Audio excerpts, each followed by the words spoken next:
दोस्तों जय हिंद। दोस्तों आपका हमारे YouTube चैनल वनडे एग्जाम पाठशाला में हार्दिक स्वागत है। दोस्तों अगर अभी तक आप लोगों ने हमारा YouTube चैनल सब्सक्राइब नहीं किया है तो प्लीज़ सब्सक्राइब करिए तथा अपने दोस्तों के बीच शेयर करिए। दोस्तों पिछले वीडियो में हमने आपको वर्णमाला के अंतर्गत स्वर पढ़ाया था और वर्णमाला के अंतर्गत ही आज हम आपके बीच में व्यंजन यानी तीसरा टॉपिक लेकर आए हैं। तो आइए देखते हैं व्यंजन किसे कहते हैं। तो दोस्तों बिना स्वर की सहायता से जिसे बोलना असंभव हो उसे हम व्यंजन कहते हैं। अर्थात जो आपका व्यंजन है बिना स्वर की सहायता से बोलना असंभव है। दोस्तों जैसे आपका एक वर्ड है का, अगर हम का में से स्वर को बाहर कर लेते हैं तो स्वर को अगर हम बाहर कर लेते हैं तो ये क्या बचेगा, आधा का। ऐसे ही आपका एक वर्ड है गा और इसमें से भी अगर हम स्वर यानी आ को बाहर कर लेते हैं तो ये भी क्या, आधा गा ही बचेगा। अर्थात दोस्तों जो आपका व्यंजन होता है वो बिना स्वर की सहायता से बोलना असंभव है। आगे देखते हैं व्यंजन जो है, व्यंजन को हम 4 भागों में डिवाइड करके पढ़ेंगे। पहला आपका जो भाग है यानी पहला टाइप आपका है स्पर्श व्यंजन, और स्पर्श व्यंजन को ही वर्गीय व्यंजन कहा जाता है। स्पर्श व्यंजन किसे कहते हैं, तो जिस वर्ड को बोलने पे हमारे मुख में किसी भाग या कहीं ना कहीं जरूर स्पर्श करके निकले उसे ही हम क्या कहते हैं, स्पर्श व्यंजन कहते हैं। और इसी का दूसरा नाम आपका वर्गीय व्यंजन है। और इसकी संख्या कितना होता है, तो इसकी संख्या 25 होता है। डायरेक्ट क्वेश्चन आता है दोस्तों कि वर्गीय व्यंजन की संख्या बताओ, तो वर्गीय व्यंजन की संख्या 25 होता है। दूसरा इसका जो प्रकार है, दूसरा हम पढ़ेंगे ऊष्म या ऊष्मीय व्यंजन, ऊष्मीय व्यंजन। और इसकी संख्या कितनी है, तो इसकी संख्या 4 है। तीसरा हम पढ़ेंगे इसी के अंतर्गत, तीसरा हम पढ़ेंगे अंतः अस्त व्यंजन। क्या दोस्तों, तो अंतः अस्त व्यंजन, और इसकी संख्या कितनी है, तो इसकी संख्या भी 4 है। और अगला जो चौथा हम पढ़ेंगे संयुक्त व्यंजन। कौन सा दोस्तों, तो संयुक्त व्यंजन। और संयुक्त व्यंजन की संख्या कितनी है, तो संयुक्त व्यंजन की संख्या भी 4 है। तो दोस्तों आइए हम पहला टाइप पढ़ते हैं।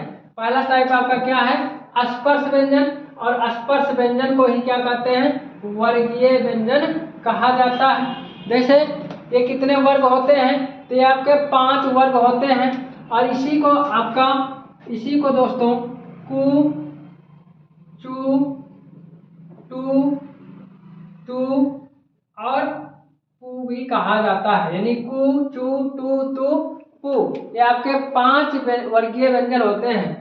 पहला वर्ग आपका क्या है, तो पहला वर्ग आपका का वर्ग है। इसके अंतर्गत 5 वर्ड आते हैं। कौन कौन से, का, ख, ग, घ और अंगा।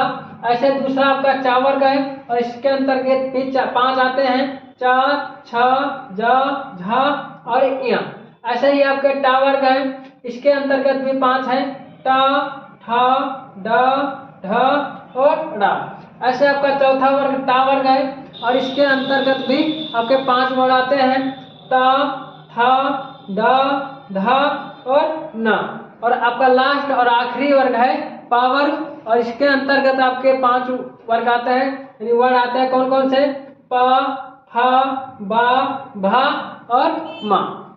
तो ये आपके दोस्तों कितने वर्ग हैं, तो आपके 5 वर्ग हैं। और हर वर्ग में 5 अक्षर होते हैं, इसलिए 5 गुणे 5 यानी टोटल आपके वर्ग की कितनी संख्या होती है, तो वर्गीय व्यंजन में 25 होती है। आइए देखते हैं आगे जो आपका ये 5वां अक्षर होता है। जैसे आपका पहला अक्षर क्या है, तो पहला आपका है इसमें पहला का, दूसरा आपका खा, तीसरा आपका गा और चौथा आपका घा और 5वां आपका अंगा है। दोस्तों जो आपका 5वां वर्ड होता है, यानी हर वर्ग का जो आपका 5वां वर्ड होता है, इसको हम क्या कहते हैं, इसको अनुनासिक कहा जाता है। क्या कहा जाता है दोस्तों, तो अनुनासिक व्यंजन कहा जाता है।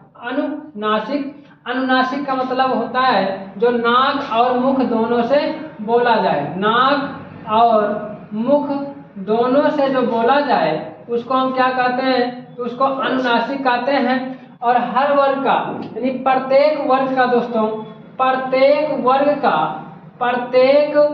वर्ग का जो आपका पांचवा वर्ण होता है वो अनुनासिक के अंतर्गत आता है। और ये बहुत बार पूछा जाता है दोस्तों, तो इसको जरूर याद रखना। अनुनासिक जो है हर वर्ग का पांचवा अक्षर होता है। अगला पूछता है कि उच्चारण के स्थान पे दोस्तों आपका पूछ लेता है, तो उच्चारण के स्थान पे आपका जो का है ये कहाँ से बोला जाता है, तो ये आपका कंठ से बोला जाता है दोस्तों, याद रखना। का उच्चारण क्या है, तो का उच्चारण आपका कंठ है। और कंठ किसे कहते हैं, तो आपके एकदम जो मुख का अंदर वाला हिस्सा होता है उसे हम कंठ कहते हैं, यानी एकदम भीतरी हिस्सा आपका क्या कहलाता है, कंठ। और आपका जो क वर्ग होता है वो कंठ से बोला जाता है। दूसरा आपका जो है दोस्तों ताव, आपका जो है ये चा वर्ग है, और ये कहाँ से बोला जाता है, तो इसको हम ताल या तालब वर्ण भी कहते हैं। क्या, ताल या तालब वर्ण भी कहते हैं। और ताल किसे कहते हैं दोस्तों, तो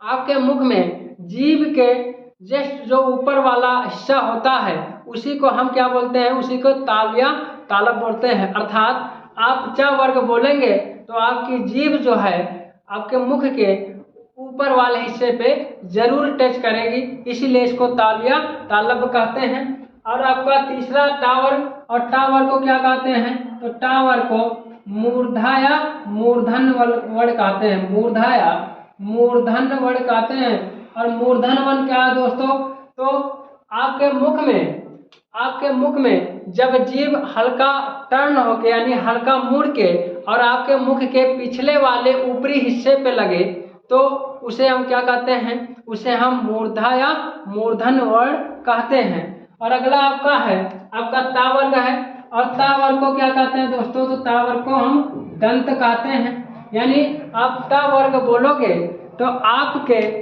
दांत में हल्का सा कहीं न कहीं जरूर स्पर्श करेगा, और जो आपके ता वर्ग होते हैं सारे क्या होते हैं, ये दंत होते हैं। और अगला जो आपका लास्ट वर्ग है वो है पा वर्ग, और पा वर्ग को क्या कहते हैं दोस्तों, इसको कहते हैं हम ओष्ठ या होठ। यानी आप पा वर्ग बोलोगे तो आपके दोनों होठ आपस में चिपक जाएंगे, तो इसीलिए इसको क्या बोलते हैं, इसीलिए इसको हम होठ या ओष्ठ बोलते हैं दोस्तों। क्या बोलते हैं, होठ, या कहीं कहीं आपको होठ मिलेगा, कहीं कहीं पे ओष्ठ मिलेगा, तो यहाँ पे आपको ध्यान रखना है दोस्तों।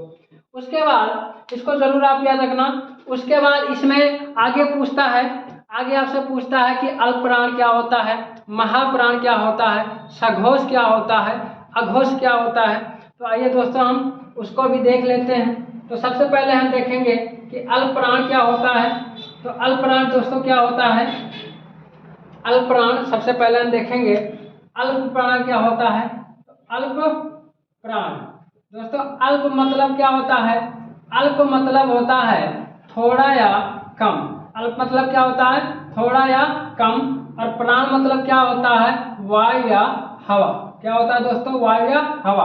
अर्थात जिसको बोलने से हमारे मुख से बहुत कम हवा निकले उसे हम अल्पप्राण कहते हैं। और इनकी संख्या क्या होती है दोस्तों, तो ये आपके वर्गीय व्यंजन में जो आपका पहला, तीसरा और पांचवा होता है दोस्तों, पहला, तीसरा और पांचवा वर्ण जो होता है आपका उसे अल्पप्राण कहते हैं। यानी आपको याद रखना है तो आप 135 कह सकते हैं। यानी प्रत्येक वर्ग का पहला, तीसरा, पांचवा आपका क्या होता है, अल्पप्राण होता है।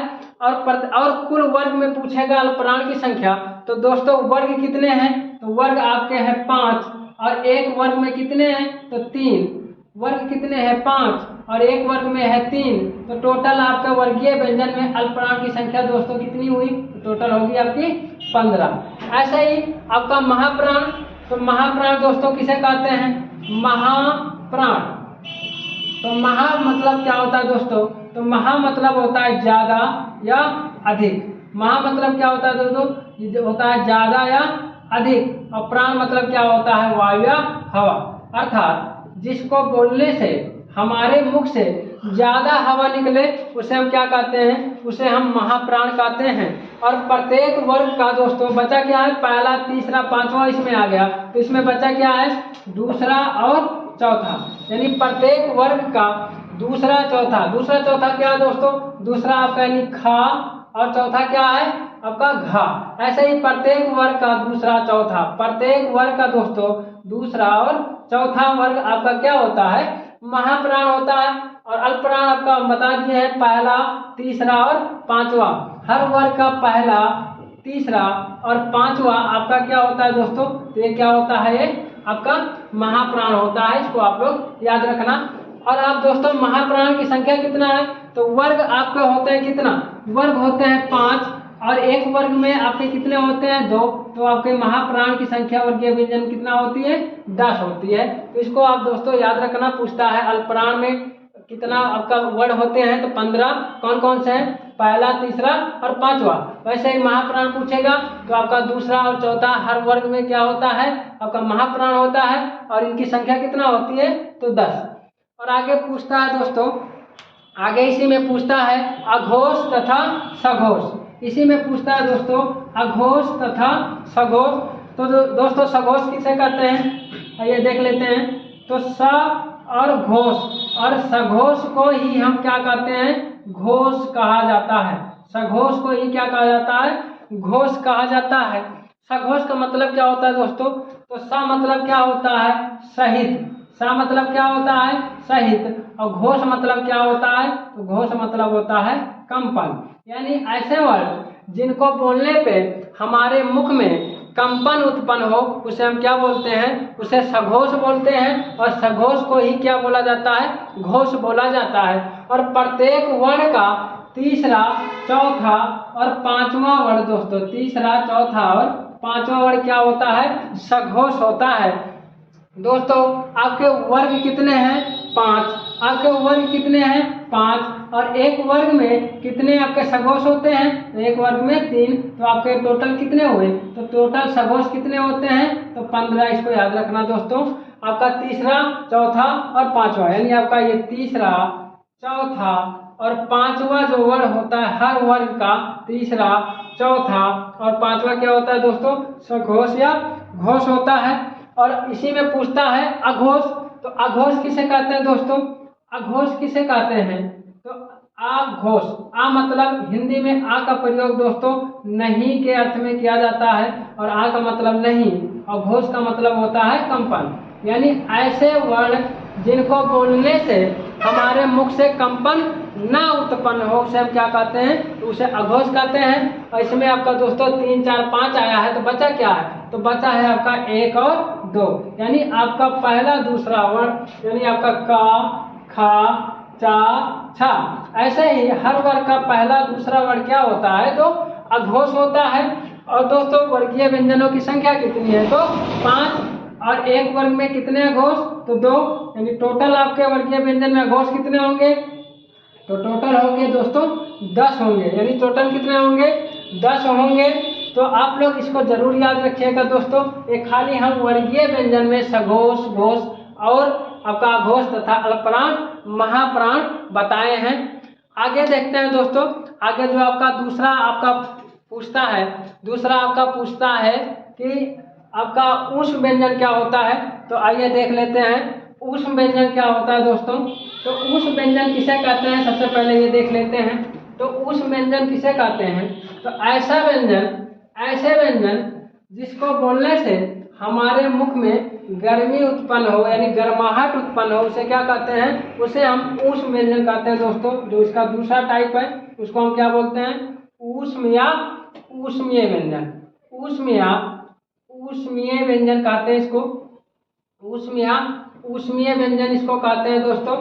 और इसको इसकी संख्या कितनी है, तो इसकी संख्या 4 है। कौन कौन से हैं, आपका है ये और सा, उसके बाद सा, उसके बाद हा। यानी आपका ऊष्मीय व्यंजन की संख्या कितनी है, तो ऊष्मीय व्यंजन की संख्या कितनी है, तो आपकी 4 है। और यहाँ पे दोस्तों इस सा को क्या कहते हैं, इस सा को हम तालब वर्ड कहते हैं। क्या कहते हैं? तालब। यानी ये जो आपका ये वाला सा है, इसको हम ताल या तालब से बोलते हैं। इस वाले सा को हम मूर्धन या मूर्धासन कहते हैं। मूर्धन या मूर्धासन सा कहते हैं। और इस वाले सा को क्या कहते हैं दोस्तों? ये दंत से बोला जाता है। ये वाला दोस्तों दंत से। और ये हा जो आपका बोला जाता है, ये हा आपका दोस्तों कंठ से बोला जाता है। और अगर पूछेगा कि अघोष या सघोष के आधार पर, तो ये आपका जो है दोस्तों हा जो होता है, ये जो हा होता है आपका, ये सघोष होता है। हा दोस्तों क्या होता है? ये सघोष होता है। तथा ये आपका तीनों सा, यानी आपका तालब वाला सा, मूर्धन वाला सा और ये आपका दंत वाला सा, ये क्या होता है दोस्तों? तो ये आपका क्या होता है? ये आघोष होता है। ये क्या होता है? आघोष होता है। और याद रखना दोस्तों, ये आपके सारे ऊष्म या ऊष्मीय व्यंजन क्या होते हैं? तो सारे ऊष्म या ऊष्मीय व्यंजन क्या होते हैं? महाप्राण के अंतर्गत आते हैं। तीनों आपके, यानी आपके तीनों आपके ये और ये आपका हा किसके अंतर्गत आता है दोस्तों? तो महाप्राण के अंतर्गत आता है। दोस्तों आज के लिए इतना ही। आगे का जो आपका पार्ट बचा है उसको अगले वीडियो में प्रोवाइड कराया जाएगा। आज के लिए इतना ही। धन्यवाद।